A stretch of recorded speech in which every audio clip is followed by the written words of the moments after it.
शिवाय नमः। बोलो शंकर भगवान की जय हो। शिव महापुराण अत्यंत प्रधान ग्रंथ है और खासतौर पर श्रावण मास में शिव महापुराण की कथा का श्रवण अपने आप में अपने संचित कर्म के पुण्य का ही प्रभाव है जो वाचने और श्रवण का सौभाग्य मिलता है। आज का दिन बड़ा महत्वपूर्ण है। श्रावण शुक्ला सप्तमी है और गोस्वामी तुलसीदास का जन्म है। संपत 1556 विषय कालिंदी के तीर श्रावण शुक्ला सप्तमी तुलसी धर्मसनी। आज तुलसीदास का जन्मदिन है और हमारा भी सौभाग्य इसलिए कि कथा प्रारंभ होने से पहले ही हमारे गुरुवर्गीय जो लक्षण का अभिनय करने के लिए प्रसिद्ध पंडित गोविंद त्रिपाठी जी पधारे। उनकी नीलकंठ मंदिर पर भागवत चल रही है और आज गोस्वामी तुलसीदास के व्यक्तित्व पर भी चर्चा होगी। लेकिन सबसे पहले श्रीमद् शिव महापुराण के उमा संहिता का पहला अध्याय को सुनाया।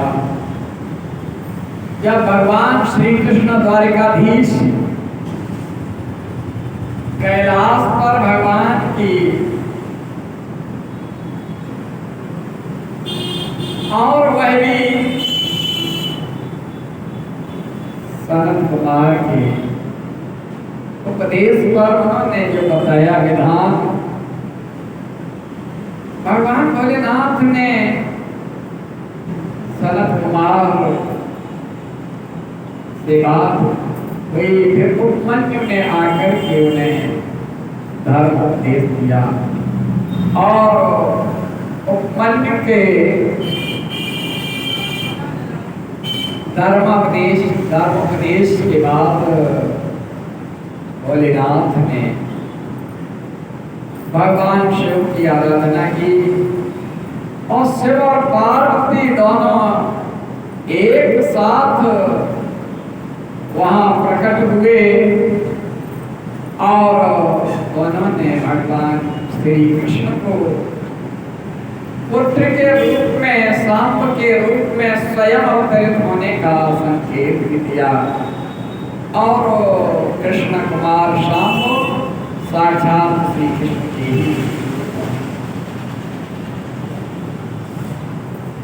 और उन्होंने ब्राह्मणों के सम्मान का संदेश दिया कि हे द्वारिकाधीश, तुम्हें सदैव ब्राह्मणों के प्रति बड़ा सम्मान रखना है और जब ब्राह्मण के साथ कहीं उपहास होगा तो तुम्हारा वंश नाश हो जाएगा। ये संकेत भी दिया जिसकी परिणति संवर्धित है श्रीमद् भागवत के दशम स्कंध और गर्ग संहिता एक है। अब आगे सनत कुमार जी कहते हैं, हे व्यास जी, जो पाप परायण जीव जो निरंतर पाप में ही लगे रहते हैं, ऐसे जीव महानरक के अधिकारी हैं। उनका संक्षेप में परिचय किया जाता है। सावधान होकर के सुनो। अब यहाँ पर उन पापों का उल्लेख किया गया है इस अध्याय में जिससे प्राणी वह जीव नरक की यातनाएं भोगता है। तो सनत कुमार व्यास से कहते हैं कि सबसे पहले पर स्त्री को प्राप्त करने का संकल्प और पराये धन को हथियाने की इच्छा चित्त के द्वारा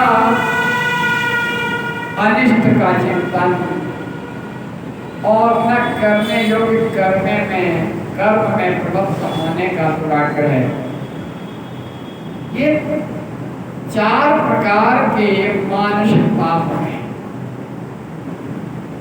केवल मन में विचार करना और इन्हीं 4 के लिए संस्कृत साहित्य में क्या कहा गया है? मातृवत परदारेषु, तो कहा पर स्त्री को प्राप्त करने का संकल्प ये महापाप है। केवल मन में ये सोच लेना कि हमें पराई स्त्री के साथ संबंध बनाना है, बस इतना संकल्प करना ही महापाप हो गया, मानसिक पाप हो गया। और पराये धन को हथियाने की इच्छा करना, यानी इसीलिए कहा गया है पर द्रव्येषु लोष्टवत्, दूसरे की संपत्ति को मिट्टी समझो। और जो अनिष्ट चिंतन है इसके लिए कहा आत्म सर्वभूतेषु यावत्सर्वस्य। ये मानसिक पाप हैं। असंगत प्रलाप करना, गाली गलौज करना, बेसिर पैर की बातें करना जिसका कोई सामयिक महत्व ना हो, ऐसी बात कहना, झूठ बोलना, अप्रिय बोलना और पीठ के पीछे उसकी चुगली करना, ये 4 वाचिक यानी वाणी के द्वारा होने वाले पाप हैं।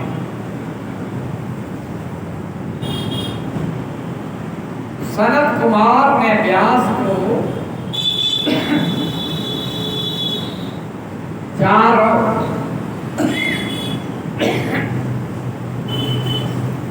मानसिक और 4 वाचिक पाप बताए। अब शरीर के द्वारा क्या होता है वह बताते हैं। अभक्ष भक्षण, जो खाने योग्य नहीं है उसे भोजन करना, वह खाना, उसे कहा अभक्ष भक्षण। और हिंसा करना, हिंसा से तात्पर्य है कि किसी को भी परेशान न करना हिंसा की श्रेणी में आता है। और कहा व्यर्थ के कामों में लगना जिसका कोई मतलब नहीं है और पर संपत्ति को चुरा लेना। ये 4 प्रकार के शारीरिक पाप कर्म हैं।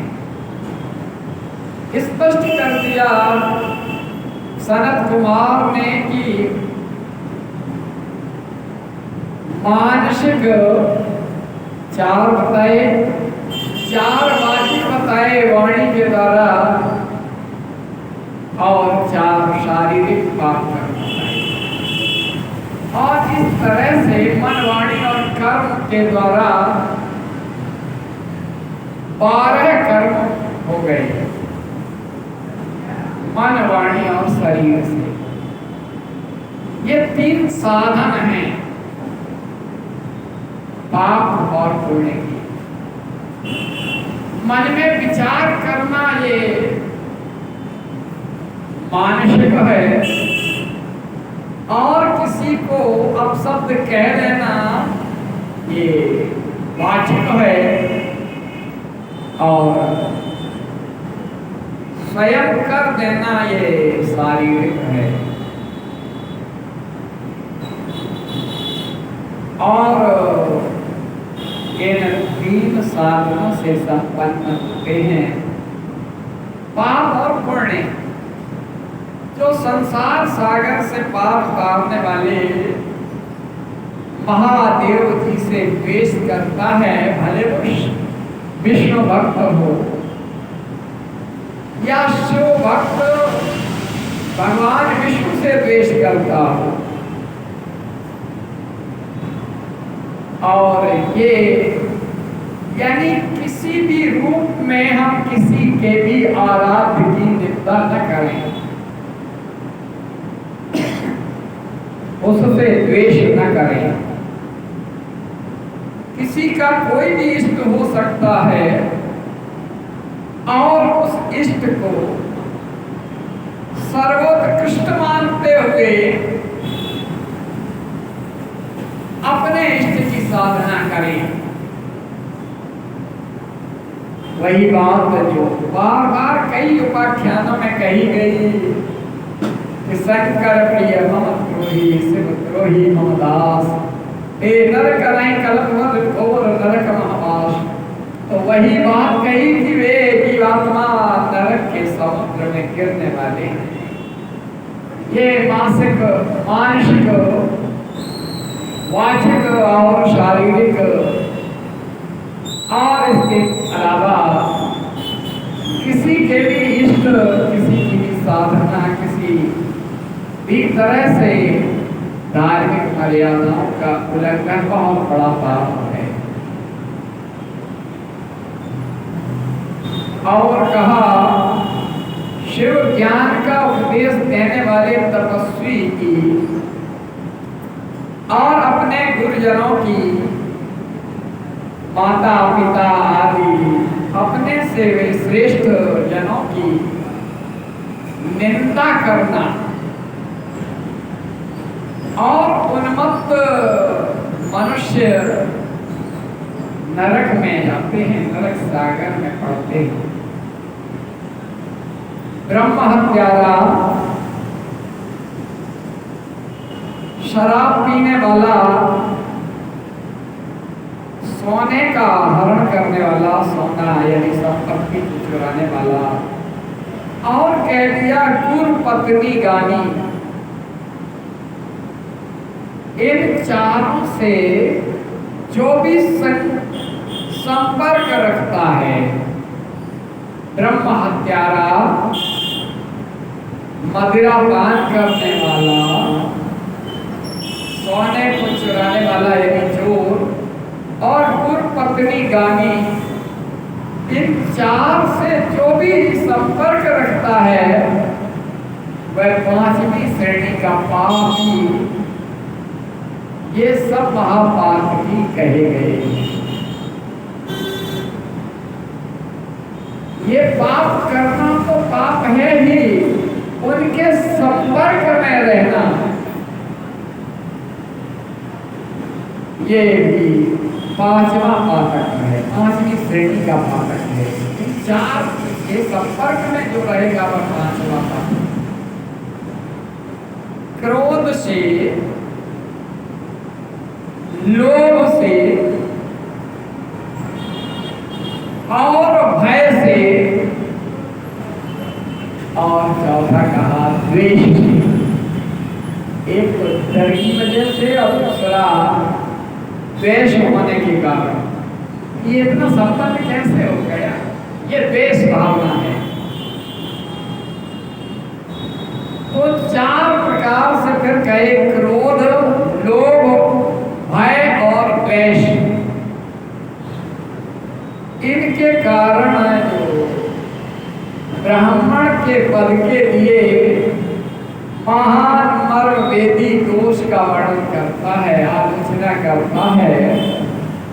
या तो है क्रोध में गालियां देता है, आलोचना करता है ब्राह्मण की, या किसी लोभ में कहीं से कुछ फायदा होगा इसलिए देता है, या डर की वजह से अथवा द्वेष भावना से, इन 4 प्रकार से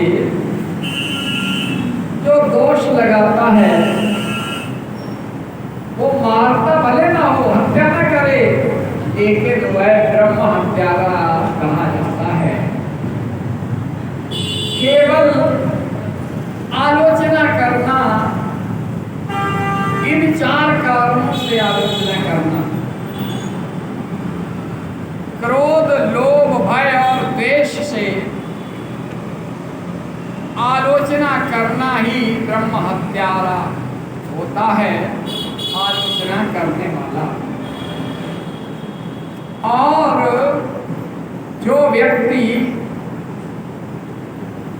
ब्राह्मण को बुला करके दान देने के पश्चात और फिर उसका भी हरण कर लेता है, अर्थात जो दिया उसे छीन लेता है या वापस ले लेता है और निर्दोष पुरुष पर दोषारोपण करता है, वह मनुष्य भी ब्रह्म हत्यारा होता है, वह भी ब्रह्म हत्या की श्रेणी में आता है। यहाँ पर ब्रह्म हत्या के विभिन्न भेद बताए गए हैं इस अध्याय में। केवल ब्राह्मण की हत्या करना ही ब्रह्म हत्या नहीं है। भरी सभा में उदासीन भाव से बैठे हुए कोई गाली दे रहा है और आप उदासीन भाव से किसी का भी पक्ष न लेते हुए तटस्थ बैठे रहते हैं, तो ऐसे में श्रेष्ठ तुझको अपनी विद्या के अभिमान से अपमानित करके उसे हतम प्रतिवर्ग कर देना, यानी निस्तेज कर देना भी ब्रह्म हत्या की श्रेणी में आता है। जो दूसरों के यथार्थ गुणों का खंडन करके झूठे गुणों द्वारा अपने आप को उत्कृष्ट सिद्ध करता है, वह भी ब्रह्म हत्यारा ही होता है। जो साणों द्वारा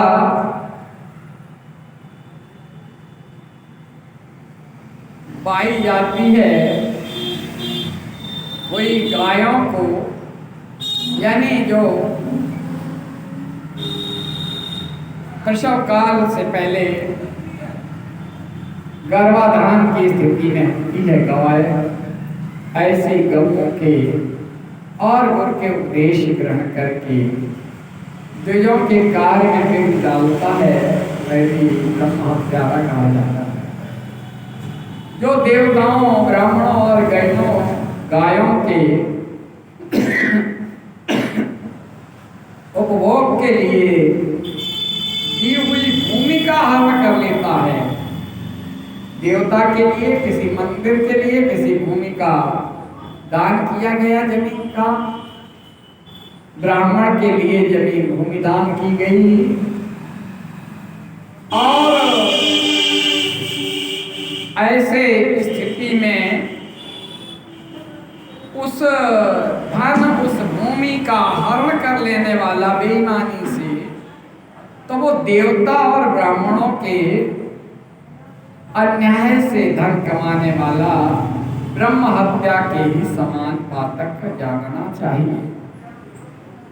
सनत कुमार बड़ी लंबी व्याख्या करते हुए कहते हैं कि पिता माता का त्याग कर देने वाला और मिथ्या साक्षी बनना,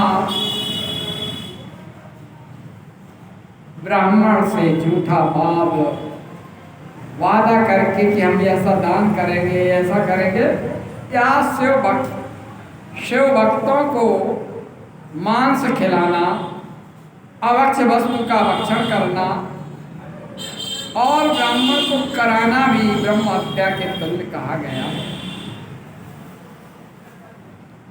और वन में निरपराध प्राणियों का वध करना, जिनका कोई अपराध नहीं है, यानी शिकार करना भी ब्रह्म हत्या की ही श्रेणी में आता है।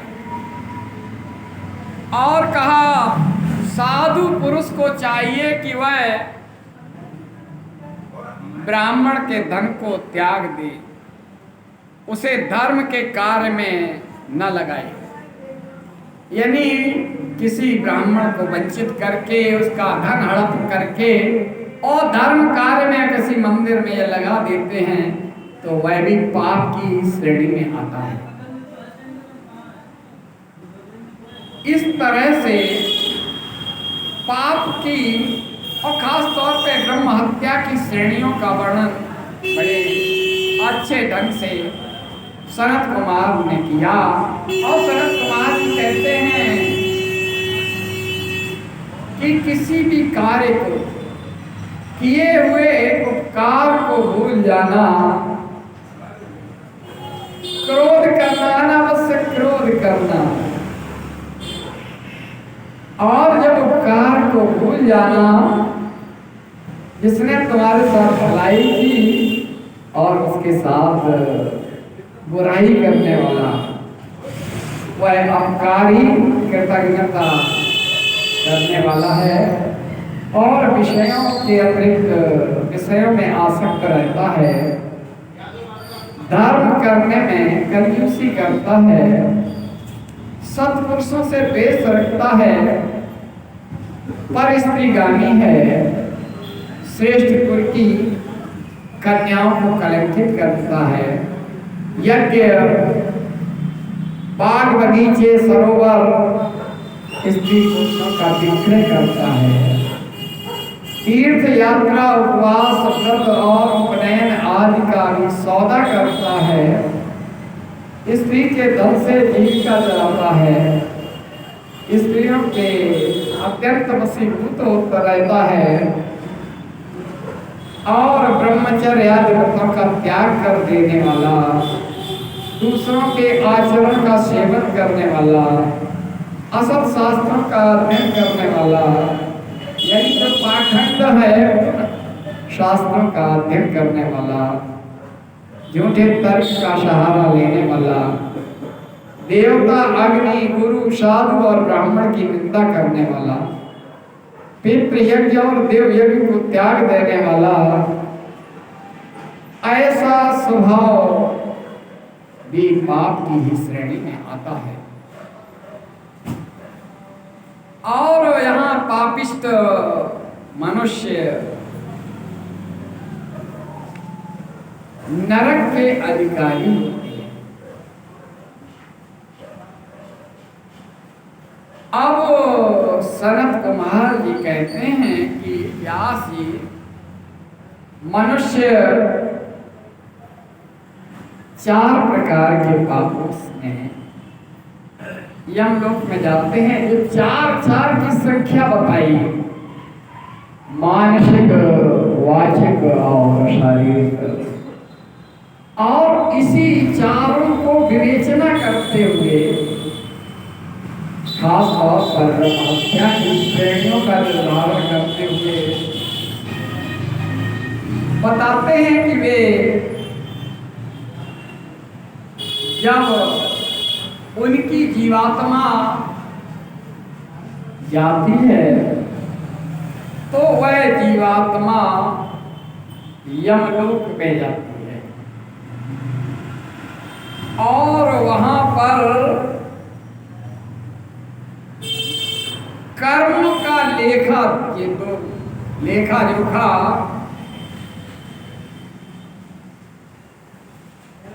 भगवान चित्रगुप्त रखते हैं।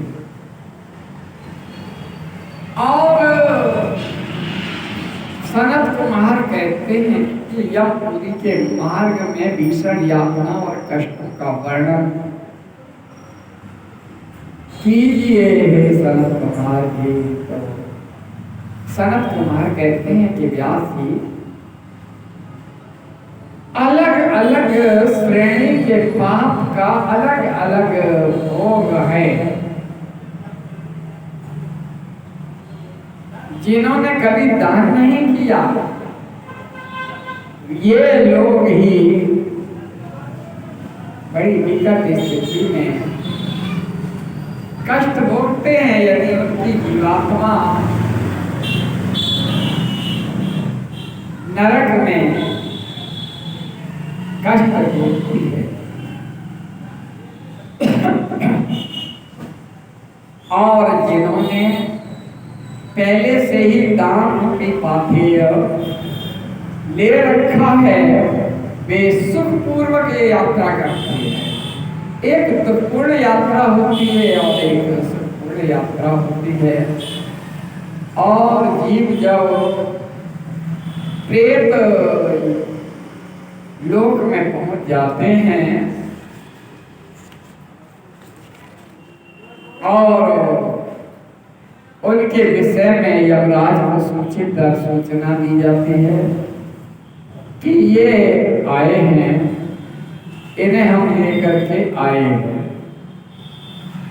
दूत लेकर के जाते हैं जिस जीवात्मा को, उसके शुभ कर्म करने वाले और अशुभ कर्म करने वालों का लेखा जोखा होता है। वेदोक्त कर्म करने वाले महात्माओं और धन्य हो जिन्होंने ये दिव्य और महत्वपूर्ण प्रश्न किया। वहां पर 18 भुजाओं वाले यमराज हैं और उनका यदि जीवात्मा प्राणी के रूप में जो जीवात्मा गई और उसको हिसाब रखने वाला, हर क्रिया कर्म का लेखा जोखा रखने वाले भगवान चित्रगुप्त हैं। और यम का वाहन भैंसा है और दंडाधिकारी होने के नाते बताए गए चित्रगुप्त के द्वारा जो भी हिसाब दिया जाता है, उसके हिसाब से दंड का निर्धारण दंडाधिकारी यमदेव करते हैं, यमराज करते हैं। फिर प्रश्न किया कि कितने प्रकार के नरक होते हैं, नरक की कितनी श्रेणियां हैं। तो उन्होंने बताया कि ये श्रेणियां 28 हैं। 28 कोटियों और प्रत्येक के 5-5 नायक के क्रम से 124 रौरव आदि नरकों की नामावली है। स्पष्ट किया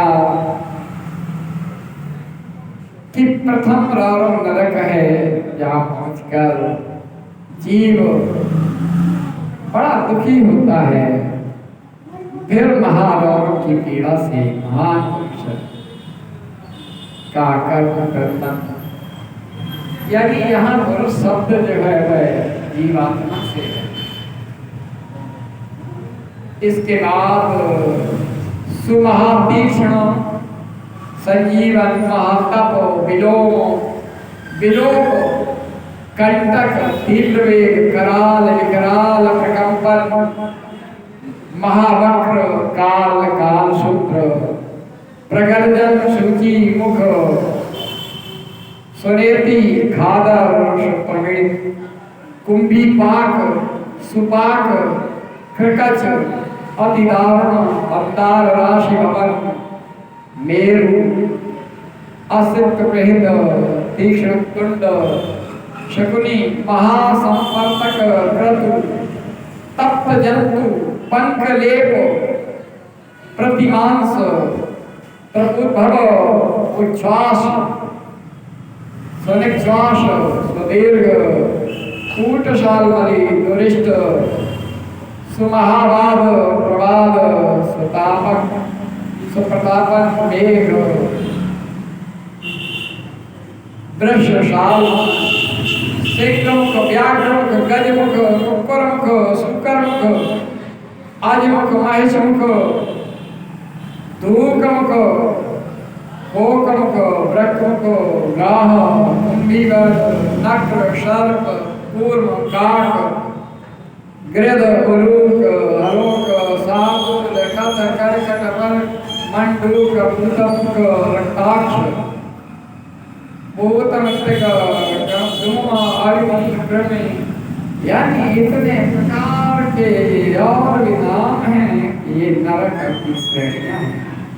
ये 28 नरक और क्रमशः उनके 5-5 नायक गए हैं और 28 कोटि के जो रौरव आदि 5-5 नायक बताए गए और प्रयुक्त 28 कोटियों को छोड़ करके लगभग 100 नरक माने गए जाते हैं और महानरक मंडल 140 नरकों को बताया गया है।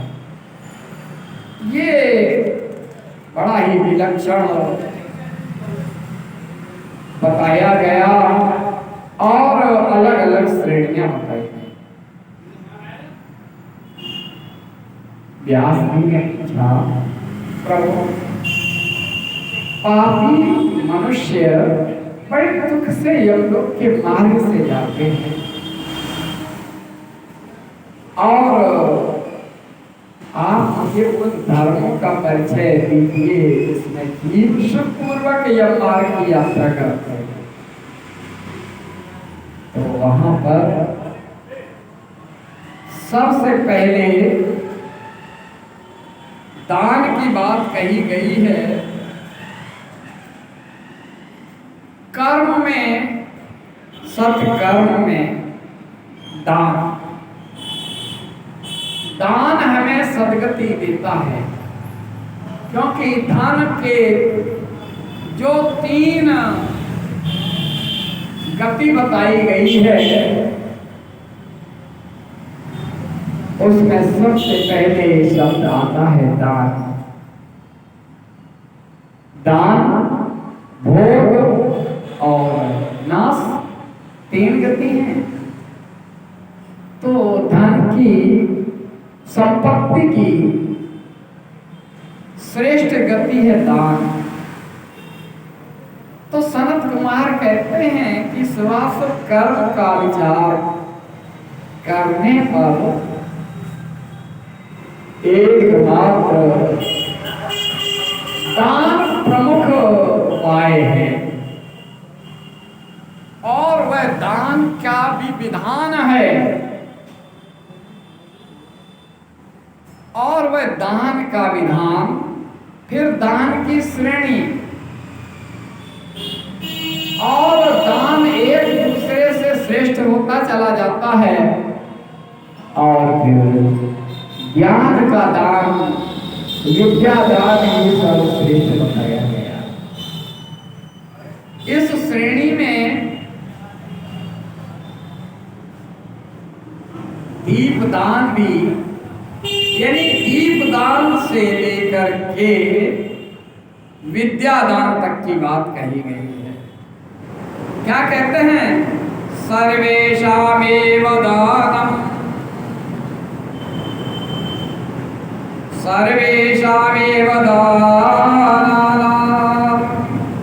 अन्नदानं परं निस्मृतम् सद्याप्रीतिकरं हृद्यं फलबुद्धिविवर्धनम् नान्नदानं समं दानं विद्यते मुनिषत्तमम् अन्नात् भवति भूतानि तद्भावे प्रियते च अतएव महत्पुण्यम् अन्नदाने प्रकीर्तितम् यथा क्षुदाग्न्या तप्तः प्रियन्ते सर्वदेहिनाम् अन्नमेव प्रशस्यन्ति सर्वमन्ये प्रतिष्ठितम् अन्येन सदृशं दानं न भूतं न भविष्यति अन्येन धार्यते सर्वं विश्वजगदं मुने अन्नं संस्करं लोके प्राणायन्ते प्रतिष्ठिता। कहा सबसे पहले दानों की श्रेणी में कहा कि अन्न का दान, जिसको जैसी आवश्यकता है वैसा दान। अगर कोई जानवर भूखा है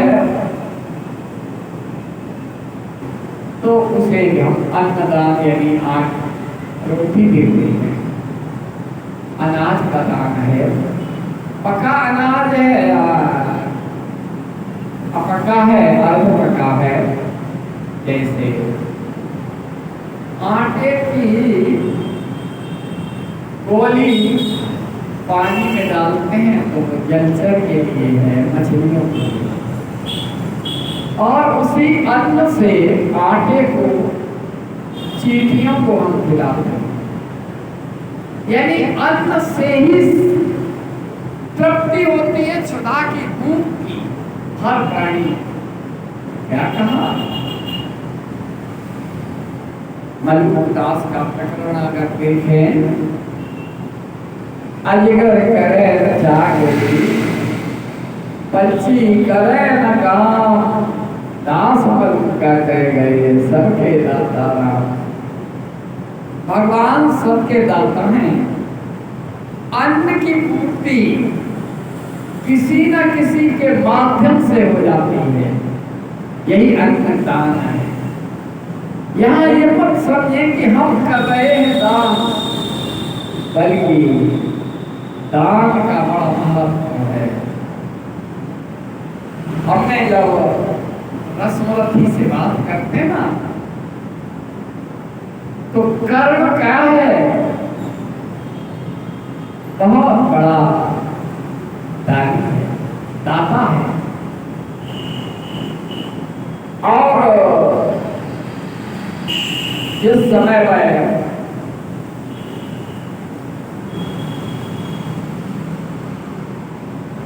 गंगा में स्नान करता सूर्यास्त के समय, वहां जो भी आता जो मांगता वो देता। और स्वयं देवराज इंद्र आ गए ब्राह्मण के रूप में, तो कहो हम आपको क्या आपकी सेवा करें? तो कहा कि हम आपको हमें मांगना है कुछ नहीं है, अब हम ऐसा कुछ नहीं करेंगे जो आप न दे सके, हम जा रहे हैं। यानी एक तरीके से कसौटी बहुत कसता है देवराज इंद्र। और अद्भुत कवच और कुंडल मांग लेता है जो उसके अवेद शक्ति है। और मैं दान दे देता है, इसलिए मैं कैसा दान दाता है जो अपने जीवन को ही दान कर रहा है। और कहता है कि हे देवराज आप भले आ गए, हमें समता पर ले आए। अब कोई ये नहीं कहेगा कि कर्ण इसलिए जीतेगा कि उसके पास कवच और कुंडल। आप हमें बराबरी में ले आए, बड़ा धन्यवाद आपका। क्योंकि जो देता है वह ये मान के देता है कि निश्चित रूप से ये उसका है, हम उसका न्यास से सौंप रहे हैं। ये दान का मनोभाव होता है।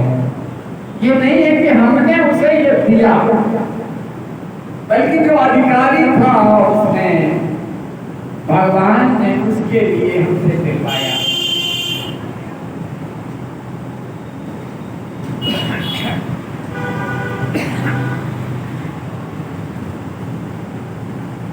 तो यहाँ पर दान का निरूपण करते हुए कहते हैं कि सबसे पहले कहा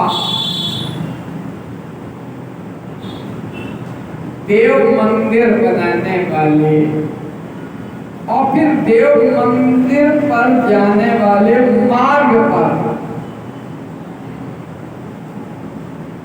कीड़े मकोड़ों को दूर करने वाला। अब देखिए पुण्य दान क्या है। ये दान की श्रेणी में आता है, इसे हम कहते हैं श्रमदान। कि किसी भी देवालय में पहले देवालय का निर्माण करना और फिर देवालय के मार्ग को व्यवस्थित करना और उसे साफ रखना, कहीं कोई कीड़ा कोई चीज न हो, निरंतरता में, ताकि आने वाले भक्त से कोई अपकर्म न हो जाए, कोई उसके पैर से दबकर के प्राणी मर न जाए। यहाँ से सनत कुमार जी व्यास को बताते हैं और फिर कहते हैं और यतियों के लिए आश्रम का निर्माण कराना, यानी जो साधु सन्यासी और यति हैं आश्रम का निर्माण कराना, और जिसका कोई सहारा नहीं है, अनाथ है, उसको आश्रय देना, उसके लिए मकान बनाना या अपने घर में रख लेना। देवता, अग्नि, गुरु, ब्राह्मण, माता और पिता की पूजा करने वाला।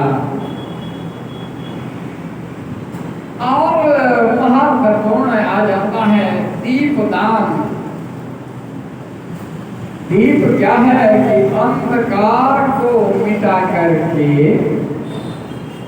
प्रकाश करना, यानी दीपक को जला करके दीपदान करना। दीप से क्या है कि दीप से प्रकाश होगा, दीपक से, और दीपक से जब प्रकाश होगा तो दूसरे लोगों को भी वह प्रकाश का लाभ होगा। यहाँ कहा कि दीपदान से भी मनुष्य दिशाओं को प्रकाशित करते हुए जाते हैं। फिर कहा गृहदान, आवास का दान, घर रहने के लिए जिसके पास नहीं है उसे हम घर उपलब्ध कराएं, अपनी सामर्थ्य के अनुसार झोपड़ी बनाएं। अगर सामर्थ्य नहीं है तो सहजता में जगह दे दे और वहां को अपनी झोपड़ी बना सके। ये हो गया रहने का स्थान, गृहदान हो गया। दीपदान के बाद हो गया गृहदान, यानी एक प्रकाश करे और प्रकाश के बाद फिर रहने का प्रबंध करे। और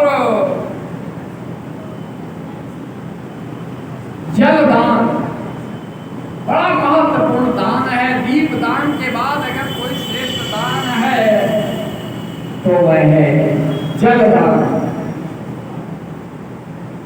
क्योंकि हर कोई क्षुधा और पिपासा से पीड़ित होता है। एक बार भूख को तो आदमी सहन कर जाता है, लेकिन प्यास भी सहन होती है। इसलिए अन्नदान से ज्यादा श्रेष्ठ है जलदान। जलदान और इसके बाद आता है गौदान, गोदान, सुयोग्य ब्राह्मण को गाय का दान। गोदान से कठोपनिषद का वह प्रसंग जिसमें बालक कहता है कि पिताजी ये बूढ़ी गाय जो आप दान के लिए आपने जो इकट्ठी की हैं बूढ़ी हैं और कुछ तो मरने वाली, और जो अब दूध नहीं दे सकने वाली गायें हैं, ये तो पाप कर रहे हो, क्योंकि जिसे दान करोगे वह मर जाएगी और उसे गौ हत्या का दोष लगेगा, उसे जिसे आप दान कर रहे हैं, तो ये पाप, आपका पाप दूसरों पर आप डाल रहे हैं। गौदान के लिए श्रेष्ठ गौ की दान का विधान किया गया है, और वह भी घोर और सींग में सुवर्ण और रत्न जड़े हुए। गौदान, और गौदान करने से क्या होता है कि उसे वाहन शुभ का फल मिलता है। वाहन का, उसे बैठने के लिए रथ घोड़ा जो भी है वो समसामयिकता है कि गौदान से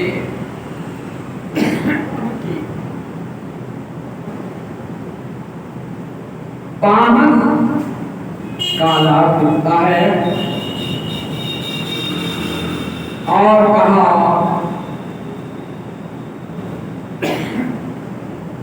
दीपदान और जलदान, भूमिदान यानी भूदान इस मकान के लिए कहा। आवाज का है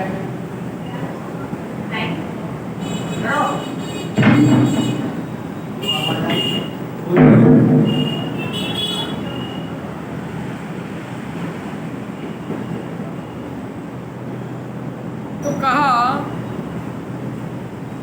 इसके बाद महत्वपूर्ण आता है अन्नदान, दीपदान, जलदान। अब जल और अन्न का संबंध क्या है कि जब प्यास लगती है तो प्यासे को जल पिला देगा तो ये बहुत बड़ा पुण्य है। और किसी की भूख को मिटाने के लिए अन्न का दान, हमने बताया अन्न का दान कैसे। हम आप चीटियों के लिए आटा डालते हैं ना, अन्नदान की श्रेणी में आता है। गोली बना करके मछली के लिए पानी में डालते हैं तो वही अन्नदान की श्रेणी में आता है। किसी भूखे शाम को कुत्ते को रोटी खिलाते हैं, जिसके खिलाते हैं वही है, सब अन्नदान की श्रेणी में आता है। भंडारा करते हैं, खाना बांटते हैं, ये सब अन्नदान की श्रेणी में आता है। और क्योंकि अन्न साक्षात परब्रह्म है, अन्न के समान कोई दूसरा दान नहीं है, क्योंकि क्षुधा की पूर्ति करता है, भूख को मिटाता है अनाज भोजन, और उससे रस और उससे पूरे शरीर को पुष्टि मिलती है। फिर कहा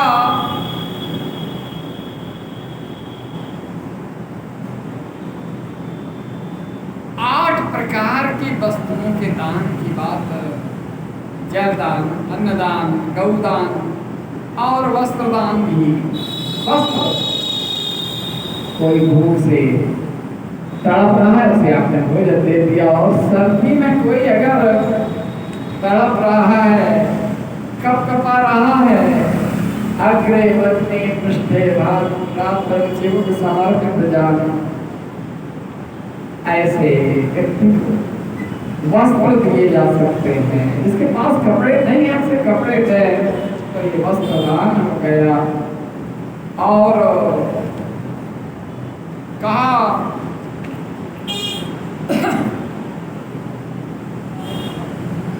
अन्नदान, जलदान, गौदान, छत्रदान। छत्रदान से तात्पर्य है बड़ी धूप है या पानी है, पानी बरस रहा है, नींदना है, छाता। छत्रदान का भी उल्लेख किया गया है। और आसन दान, बैठने के लिए उसके लिए चटाई या जो भी व्यवस्था हो वैसा दान, ऐसे श्रेष्ठतम दानों का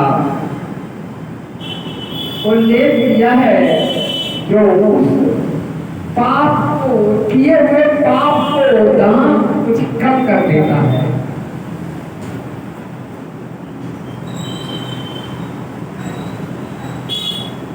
और प्रकृति से जुड़ करके फिर कहा वृक्ष लगाना, केवल पौधारोपण ही नहीं बल्कि यहाँ बताया गया है उसको भी जलदान करना, सींचना और उसका संवर्धन करना, देखभाल करना उसके निरंतर। हमने बताया ना कि पहले एक संदर्भित प्रसंग था जिसमें राजा दिलीप की गौशाला का वर्णन रघुवंश महाकाव्य के द्वितीय सर्ग में कहा था ना कि भगवान भोलेनाथ का मानस पुत्र सिंह बना। क्यों बना कि पार्वती ने जिस पौधे को रोपा था, लगाया था और पुत्रवत उसका संरक्षण किया, देखभाल की, बड़ा हो गया तो हाथी उसे हिला देते, उसके खाल को पकड़ देते, यानी वृक्ष की जो खाल है वो पट जाती। बड़ा दुख होता पार्वती को। तो भोलेनाथ से कहा कि तुम क्या करते रहते हो, समाधि में है, इसकी रक्षा का प्रबंध करें। उन्होंने सिंह की रचना की, मांस मानव को। तो वृक्ष को लगाना और वृक्षों का परिपालन पहले क्या था मालूम है?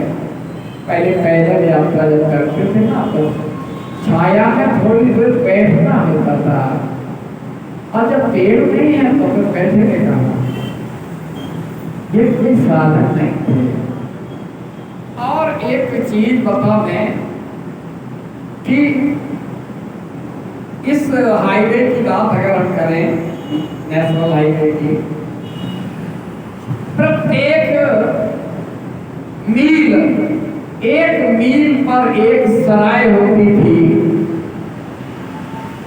और उस सराय में लोग रुकते थे। वहां जल का शब्द, जलाशय या जो भी हो, और रहने के लिए छाया का इंतजाम, स्वर्ग में वातावरण हो, तो ये सराय यानी रुकने की जगह, जैसे धर्मशाला भी कह सकते हैं, लेकिन सराय शब्द है। अब एक मील का अंतर समझें, जैसे ही आप यहाँ इटावा में आएंगे तो सराय भूपत और सराय येसर के बीच में 1 मील का अंतर है। फिर उसके बाद फिर 1 मील पर सराय दयानंद है, सराय दयानंद देवानंद नगर में आ जाते हैं। तो एक पक्की सराय यानी जो बड़े अच्छे ढंग से बनाई गई थी, सब्जी मंडी के पश्चिमी गेट के सामने सराय हुआ करती थी।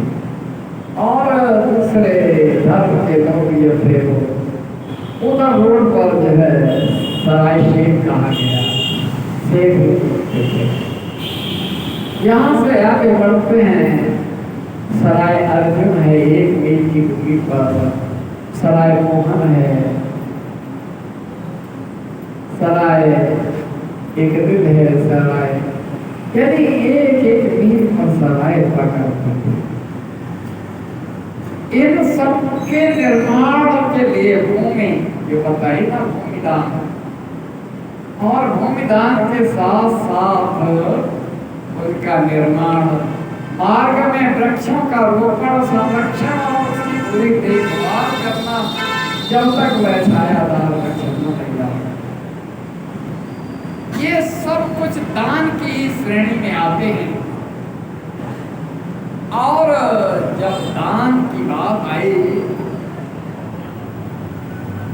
और दान की विभिन्न रूपों में बात कही गई कि पापों का क्षरण हो जाता है और पुण्य का संचार होता है।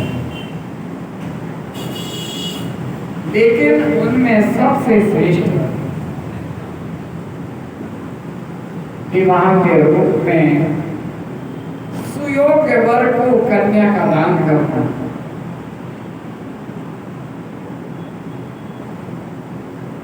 इन जो श्रेणियां बताई उनसे अलग सुयोग्य वर, ऐसे नहीं कि किसी कन्यादान बड़ा बहुत बड़ा एक जीवन का बहुत बड़ा पुण्य है,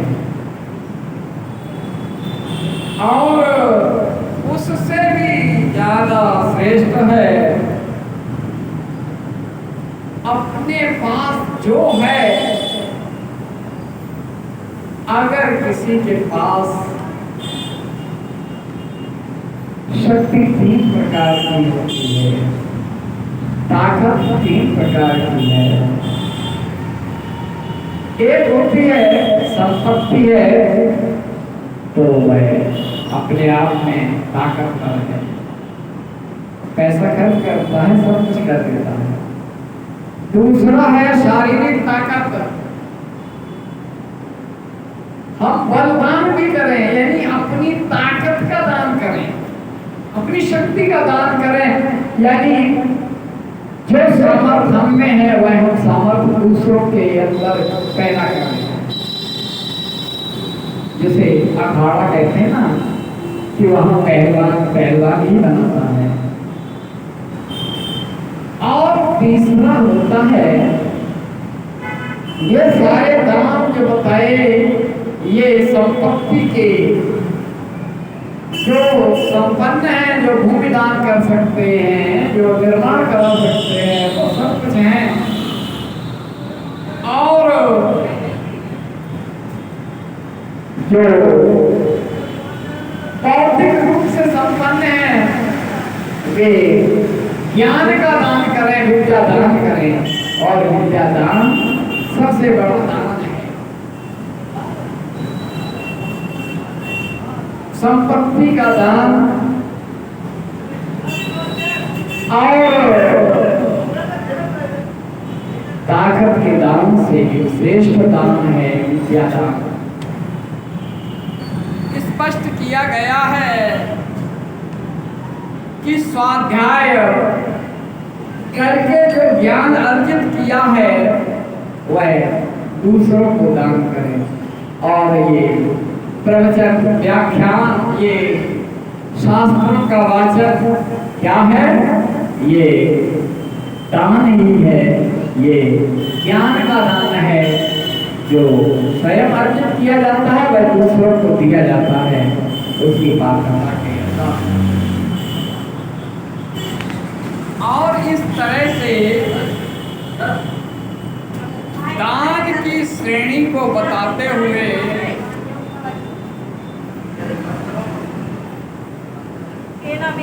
किस तरह से हम पाप और पुण्य, पापों का क्षरण करें और पुण्य का अर्जन करें। और इस अध्याय में हमें दान की विभिन्न श्रेणियों का निरूपण किया गया है जो सनत कुमार ने। अब भगवान के संदर्भ में प्रश्न आता है कि मृत्यु काल निकट आने पर आने के कौन कौन से लक्षण हैं। अजीब प्रश्न किया, समझ में नहीं आता है कि कब मृत्यु हमारे पास आ जाए। तो प्रश्न किया कि मृत्यु काल निकट आने का भी लक्षण क्या है, क्या हम मरने जा रहे हैं। सनत कुमार जी कहते हैं पूर्व काल में पार्वती जी ने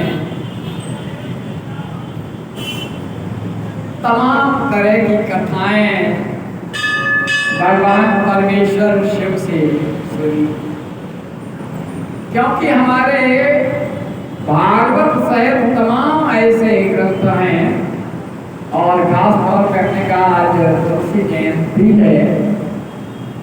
वो स्वामी तुलसीदास के रामचरितमानस में भी मुख्य वक्ता शंकर हैं, भगवान शिव हैं और श्रोता पार्वती।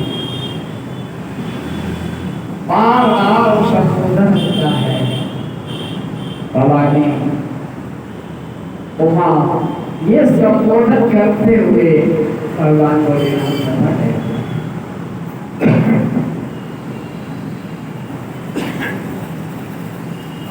हालांकि तीन वक्ता और तीन श्रोता हैं रामचरितमानस में, भरद्वाज और याज्ञवल्क्य।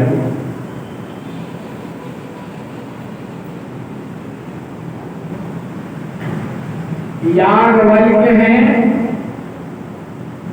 और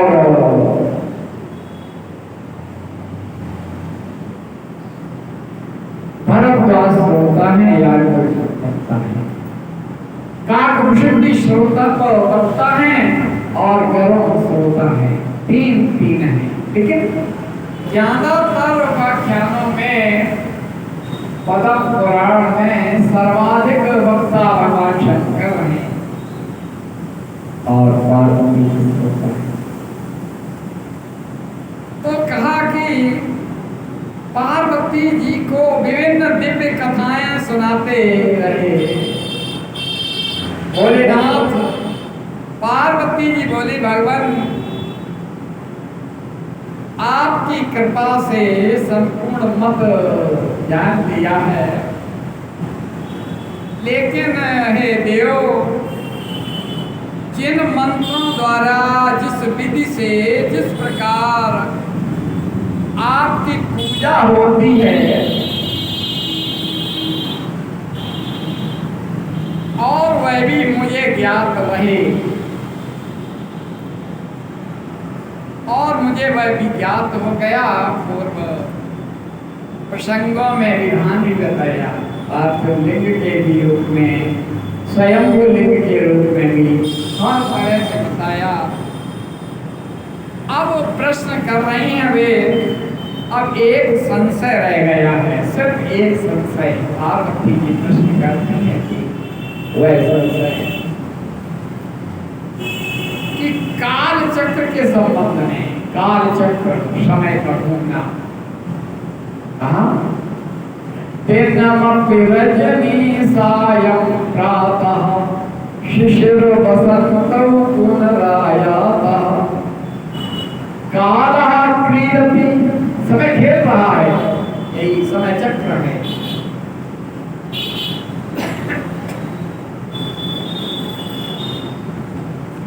और समय चक्र के संबंध में प्रश्न है। पार्वती जी कहती है, प्रभु मृत्यु का क्या चिन्ह है, ये कैसे पता रहे कि अब हमारा ये शरीर छूटने वाला है। कैसा अद्भुत प्रश्न पार्वती जी ने भगवान भोलेनाथ से किया। आपने बहुत कुछ हमें बता दिया, अब हम ये जानना चाहते हैं कि ये काल चक्र क्या है और मृत्यु का क्या चिन्ह है और आयु का क्या प्रमाण है। यानी दो प्रश्न हो गए।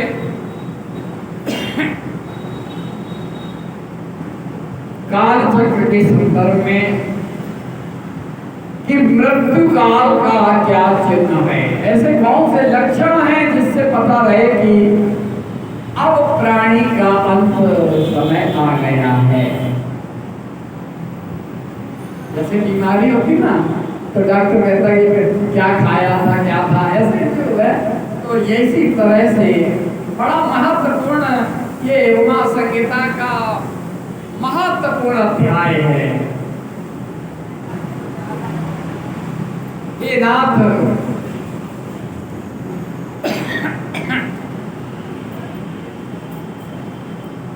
मैं आपकी प्रिया हूं और मुझे ये सब बातें बताएं। तो महादेव जी बोले, प्रिय, यदि अकस्मात शरीर सब ओर से सफेद या पीला पड़ने लगे, पड़ जाएगा, और ऊपर से कुछ लाल दिखे, तो ये जान लेना चाहिए कि वह मनुष्य का अंत 6 महीने के अंदर हो जाएगा। यानी शरीर सफेद या पीला कलर चेंज होगा और लाल दिखाई देने लगेगा। ये यहाँ स्पष्ट किया गया है। तो मृत्यु 6 महीने के भीतर हो जाएगी। हे शिव, जब मुंह, कान, नेत्र और जिह्वा का स्तंभन हो जाए, रुकने लगे, जीभ लड़खड़ाने लगे, कान सुनाई दे लेकिन वो सुनाई दी, एक अक्षर सुनाई दिया फिर नहीं सुनाई दे, यानी जैसे भी कहते कि साफ नहीं होता है, तो वह जब नेत्र, कान और जिह्वा, ये 3 चीजें, वो 4 चीजें, मुंह यानी जीभ, कान और आंखें और मुंह, मुंह अलग है, जिह्वा में स्तंभन हो जाए, तब भी 6 महीने के भीतर मृत्यु जाननी चाहिए। हे मनुष्य, मृग के पीछे होने वाली शिकार की भयानक आवाज को भी जल्दी नहीं सुनता।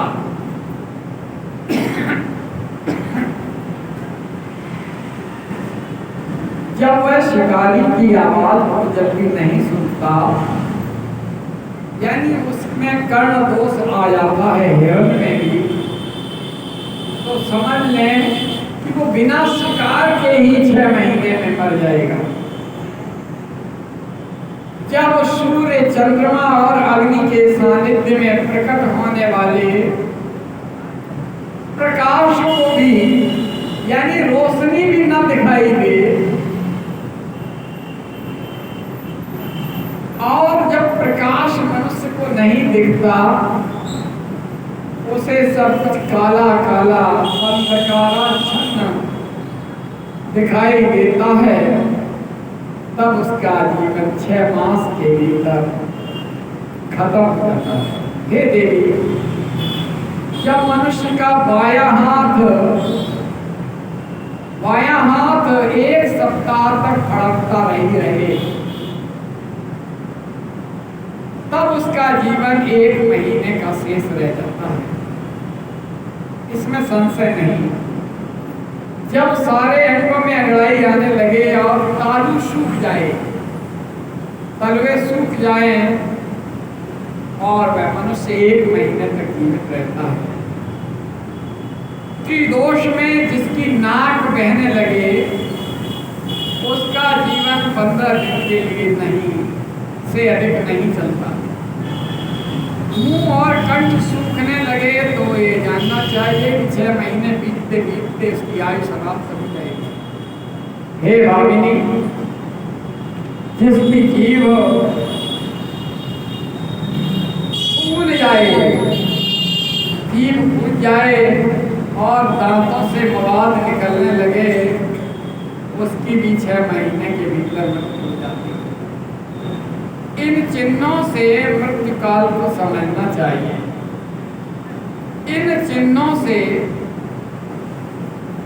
जब मृत्यु का संकेत बता दिया तो कहा जल, तेल, घी और दर्पण में भी जब अपनी परछाई न दिखाई दे,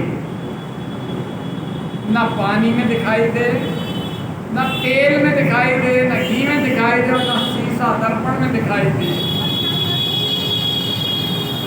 और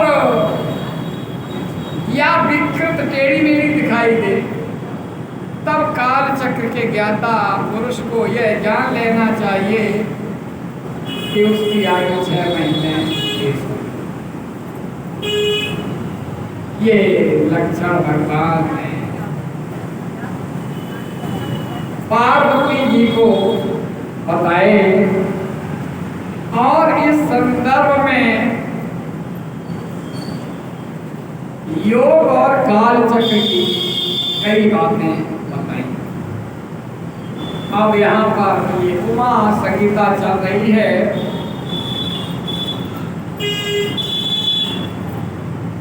आइए हमारे लाल जी रामायणी ने विशेष रूप से आमंत्रित किया है, क्योंकि आज हमने पहले ही शब्द कहा था, आज तुलसी जयंती है। श्रावण शुक्ला सप्तमी तुलसी धर्म, और अभी हम ये प्रसंग एक सुनाए, और उसके बाद आप बहुत विशेषताएं हैं हमारे लाल जी रामायणी में कि पूरा रामचरितमानस कंठस्थ है। यहाँ से बिना ग्रंथ के, बिना रामचरितमानस को रखे हुए आप सुनाएंगे। और हम बात कर रहे हैं भगवती उमा के कालिका अवतार की, और यहाँ पर कालिका अवतार में यहाँ मधु कैटभ वध का भी प्रसंग आएगा। और सूत जी कहते हैं कि ब्रह्मवेत्ताओं में श्रेष्ठ सूत जी कहते हैं कि श्रीमद् शिव महापुराण का उमा संहिता का ये महत्वपूर्ण अध्याय है। पूर्व काल की बात है, महामना सुरथ ने महर्षि मेधा से जो प्रश्न किया था, और मेधा ने सुरथ को उत्तर दिया, वही मैं बता रहा हूं, आप लोग ध्यान से सुने। स्वारोचित मनवंतर में विरथ नाम से प्रसिद्ध एक राजा हुए हैं, और विरथ का पुत्र सुरथ है। बड़ा दान निपुण, सत्यवादी, स्वधर्म कुशल, विद्वान, देवी भक्त, दया सागर और प्रजा पालन में तत्पर रहने वाला, इंद्र के समान, देवराज इंद्र के समान तेजस्वी सुरथ के शासन करते समय ऐसे और भी राजा हुए, 9 राजा हुए, और जो अपने हाथ से मंडल का राज्य छीन लेने के प्रयत्न में लगे थे, और ऐसे में राजा सुरथ शिकार के बहाने अकेले ही घोड़े पर निकले और गहन वन में चले गए। वहां इधर उधर घूमते हुए राजा ने एक श्रेष्ठ मुनि का आश्रम देखा, और वहां आश्रम में मुनि अपने शिष्यों के साथ थे। मेधा के प्रभाव से उस आश्रम में महाबली व्याघ्र अति शक्तिशाली गौ आदि पशुओं को पीड़ा नहीं देते थे। यानी तपस्या का ये प्रभाव था, तपश्चर्या का, कि वहां किसी प्रकार का वैर भाव नहीं था। तो एक दिन राजा सूरत चिंता और मोह के वशीभूत होकर विचार करने लगे। इतने में ही वहां एक वैश्य आ गया। वैश्य राजा के ने उससे परिचय पूछा। उसने कहा मैं वैश्य हूँ, मेरा नाम समाधि है। राजा सूरत को बताया कि मैं वैश्य हूँ, मेरा नाम समाधि है। मैं धनिक वंश में उत्पन्न हुआ हूँ। मेरे पुत्रों और स्त्री आदि ने धन के लोभ से मुझे निकाल दिया है। अतः अपने प्रारब्ध कर्म से दुखी होकर के मैं वन में चला आया। हे राजन, यहाँ आकर मैं पुत्रों, पौत्रों, पत्नी, भाई, भतीजे तथा अन्य श्वेतों का कुशल समाचार भी नहीं जानता था। राजा बोले, जिन दुराचारी और धन के लोभी पुत्र आदि ने तुम्हें निकाल दिया, उन्हीं के प्रति तुम मूर्खतापूर्ण प्रेम क्यों करते हो? तुम क्यों प्रेम करते हो? तो वह वैश्य बोला, राजा आपकी वाणी सार गर्वित है, फिर भी स्नेह पास में पता हुआ। मेरा मन मोह को प्राप्त हो रहा है और मोह से व्याकुल हुए वैश्य और राजा दोनों मुनिवर मेधा के पास गए, उन्हें प्रणाम किया और निवेदन किया कि हम दोनों, एक क्षत्रिय राजा है और एक वैश्य है, दोनों राजलक्ष्मी ने छोड़ दिया है और हम गहन वन में आपकी शरण में आए हैं।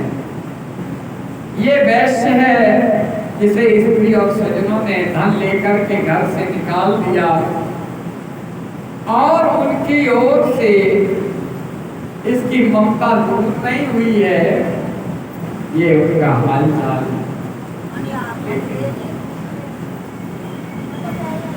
ऋषि बोले, सनातन शक्ति स्वरूपा जगदम्बा महामाया कही नहीं है, वे ही सबके मन को खींच कर कोल में डाल देती है।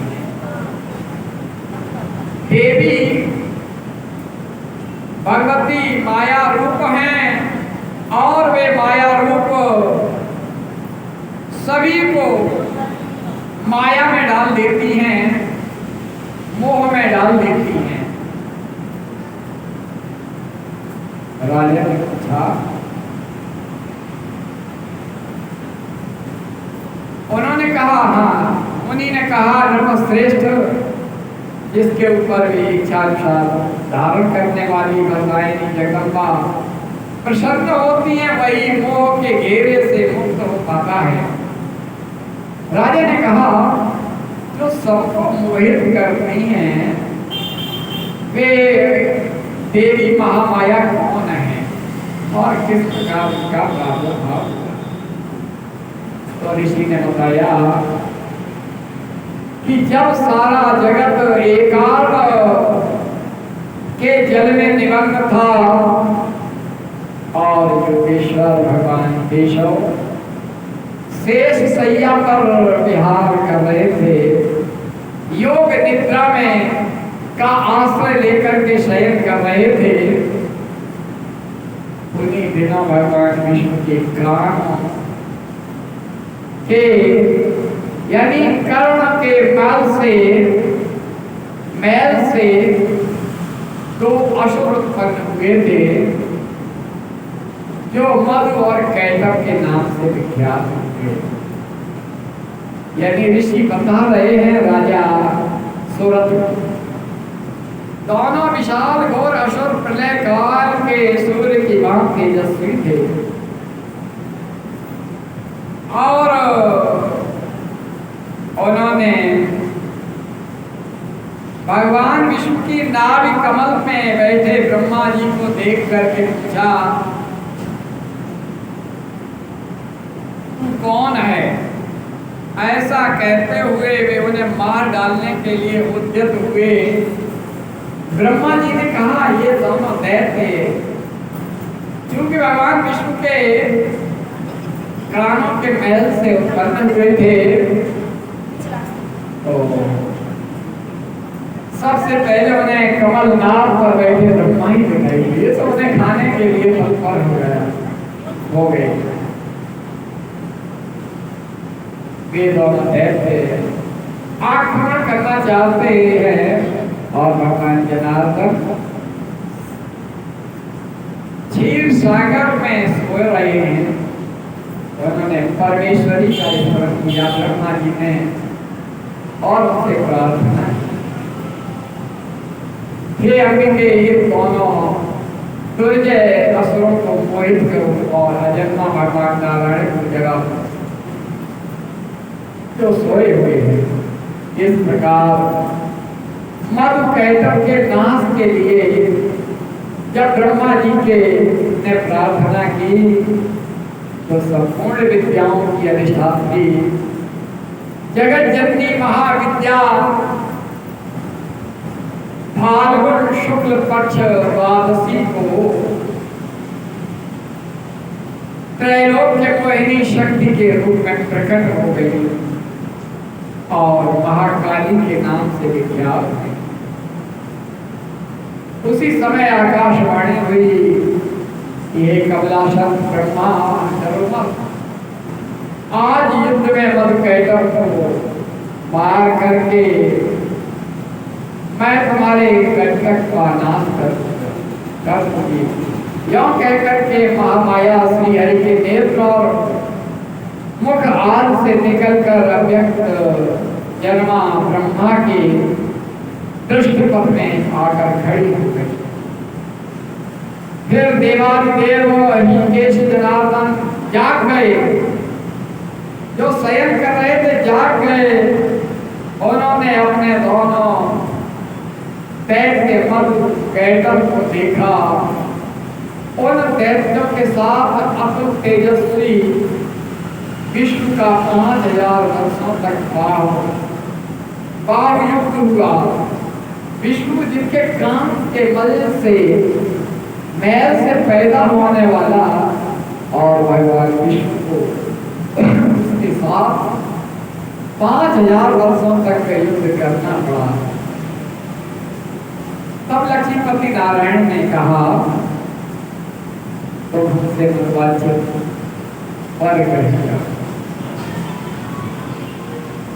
यानी महामाया से मोहित हो गए दोनों। और ऋषि कहते हैं उन असुरों ने जब देखा सारी पृथ्वी एकाड़ों के जल में डूबी हुई है, तब वे केशव से बोले, हम दोनों की ऐसी जगह बना मारो जहां जल से भीगी हुई धरती ना हो। बहुत अच्छा कहकर भगवान विष्णु ने अपना परम तेजस्वी चक्र उठाया और अपनी जांघ पर उसके मस्तक को रख करके काट डाला। राजा कालिका की उत्पत्ति का प्रसंग कहा गया और जिसने अपनी माया में उन्हें उलझा दिया था और उसका अंत हो गया। इसी प्रकार से ये वैश्य को माया ने अपने मोह रूपी माया ने अपने बस में कर रखा है, क्योंकि कहा गया वो सकल व्याधि कर दिया, वो सारी बीमारियों की जड़ है। और मोह के कारण जिस पत्नी और बच्चों ने निकाल दिया, उनका भी कुशल क्षेम जानने के लिए मैं देता है। उसी समय जब मर कैलक जंगा कर करके भगवान विष्णु ने अपने तेजस्वी चक्र से उसका संहार कर दिया। महालक्ष्मी का प्रादुर्भाव हुआ और जो कालिका रूपी महामाया है वही अब रूप बदल करके लक्ष्मी के रूप में आ गई और महालक्ष्मी के पास प्रादुर्भाव की। और ये उमा संगीता के अन्य प्रसंगों का वर्णन आप सुनेंगे। महिषासुर की भी यहाँ उमाखंड में कथा आपको कल सुनाने को मिलेगी। और निश्चित रूप से ये उमाखंड इस तरह से कुमारखंड में कुमार कार्तिकेय और गणेश की कथा थी। ये उमाखंड संगीता है और ये उमा संगीता के बाद फिर वायवी संगीता आएगी और इसमें जो भी अध्याय हैं वे आपको सुनने को मिलेंगे। आज हमने सबसे पहले कहा आज सप्तमी तिथि है। गोस्वामी तुलसीदास का वह व्यक्तित्व है जिन्होंने राम कथा को जन जन तक पहुंचाया। वह राम कथा जो त्रेता युग में भगवान वाल्मीकि भगवान है। लोग कह देते हैं कि ये अमुक जाति के थे, ये ऐसा नहीं है। वो प्रचेता के पुत्र थे। वह ऐसे वाल्मीकि जी ने जिस महाकाव्य की रचना की और जिनके आश्रम में स्वयं सूर्य को श्रवण श्री राम के अंशरूप उसका जन्म होता जिसे शिक्षा दी, वे वाल्मीकि हैं। और वाल्मीकि की रामायण कालांतर में इतनी क्लिष्ट हो गई कि लोग पढ़ना भूल गए क्योंकि संस्कृत से तब भगवान भोलेनाथ की कृपा से और भगवान भोलेनाथ के ही रुद्रावतार हनुमान जी के अनुकंपा से चित्रकूट के घाट पर हनुमान जी स्वयं सुख के रूप में उपस्थित होकर के संकेत दिया कि राम और लक्ष्मण ने इनके चंदन लगाया। चित्रकूट के घाट पे भाई चंदन की भीड़ तुलसीदास ऐसे गोस्वामी तुलसीदास बड़ा विलक्षण उनका जीवन है।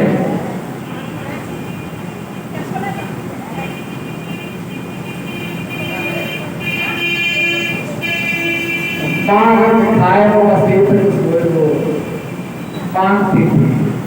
जब ये कभी बच्चा सबसे पहले होता है, लेकिन जो जन्म लेते ही राम बोला और नाम ही हो गया राम बोला।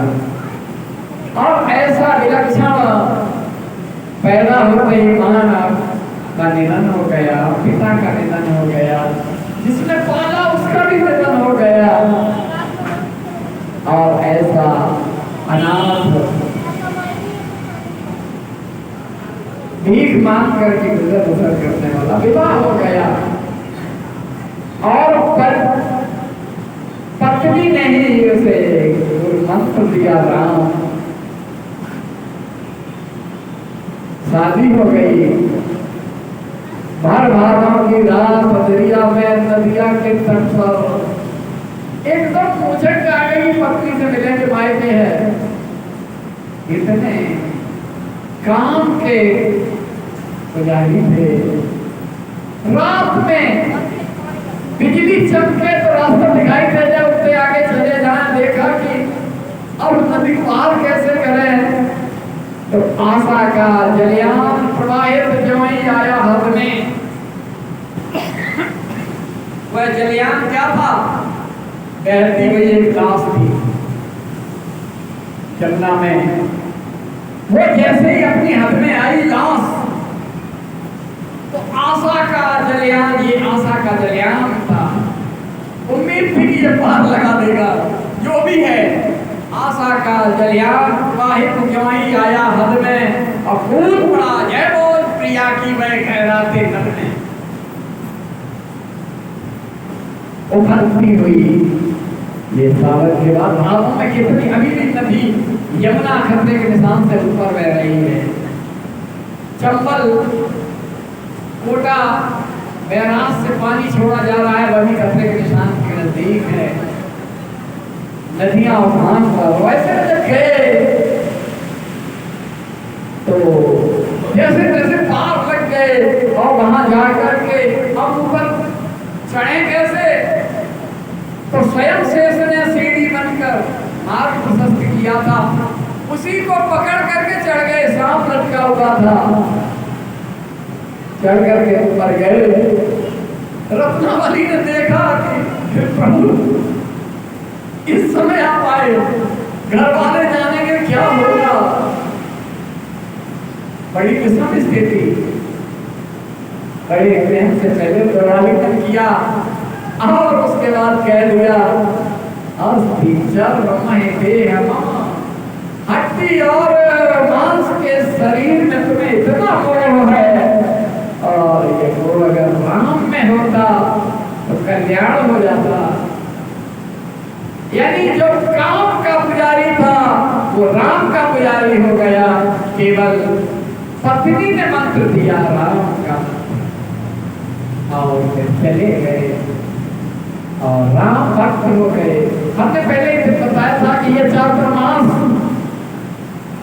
गोस्वामी तुलसीदास ने चातुर्मास यही किया था भरे में। क्या भगवंत राव का शासन है। चातुर्मास किया, रामचरितमानस की लंका कांड की रचना यहाँ की, और जल मार्ग से वहां से आगरा से मथुरा, आगरा से होकर के आ रहे थे। यहीं पर आकर जैसे ही पानी बरसने की स्थिति आई, आषाढ़ सप्तम से मेघमास और यहाँ रुक गए। और इन दिनों यही चातुर्मास 4 महीने का चौमास यहाँ प्रवास किया। ऐसे गोस्वामी तुलसीदास के व्यक्तित्व पर आज चर्चा। विशेष रूप से हमने रामायणी जी को बुलाया है। आप